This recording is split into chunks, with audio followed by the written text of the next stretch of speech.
இதனாலதான் நம்ம கக்காஷி ஒரு பெஸ்ட் ஹொக்காகே. இருந்த 7 ஹொக்காகேஸ்லயே நம்ம கக்காஷி தான் பெஸ்ட்.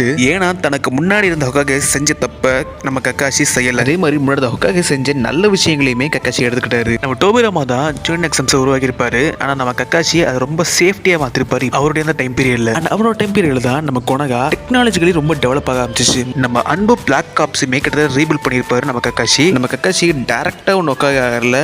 அவர் கெனின், ஜுனின், அன்பு பிளாக் காப்ஸ் அண்ட் ஒரு டீமுக்கு சென்சேவா இருந்துதான் அவர் ஹொக்காகே மாறி இருப்பாரு. இதனாலேயே ஒரு மிஷினுக்கு என்ன தேவை, அந்த மிஷினுக்கு எந்த ஷினோபி அனுப்புனா கரெக்டா இருக்கும், ஒரு இடத்த ஸ்பை பண்ணணும்னா அதுக்கு யாரை அனுப்பணும், வில்லேஜ் சேஃபரா இருக்கணும், நல்லா இருக்கணும்னா அதுக்கு என்னென்ன தேவை, இந்த மாதிரி எல்லாமே கக்காஷிக்கு நல்லாவே தெரிஞ்சிருக்கும். அண்ட் இவர் ஹொக்காகே இருந்த சமயத்துல நம்ம கொனகா நல்லாவே ஒரு எக்கனாமிக்கல் growth சந்திச்சு ஹொக்காகே இருக்கும்போது கூட சும்மா இருந்ததில்ல, பல புது டெக்னிக்ஸை இன்வென்ட் பண்ணியிருக்காரு, ஸ்கில்ஸை டெவலப் பண்ணிக்கிட்டே தந்திருக்காரு. இவர் ஹொக்காகே வர டைம்ல வில்லேஜுக்கு பெரிய டேமேஜ் எதுவும் இருக்காது. வில்லேஜ் யாராவது அட்டாக் பண்ண நினைச்சாலும் அது ரொம்ப கஷ்டம். ஏன்னா அவர் வளர்த்து வச்சிருந்த காவக்காரங்க அப்படி. ஸோ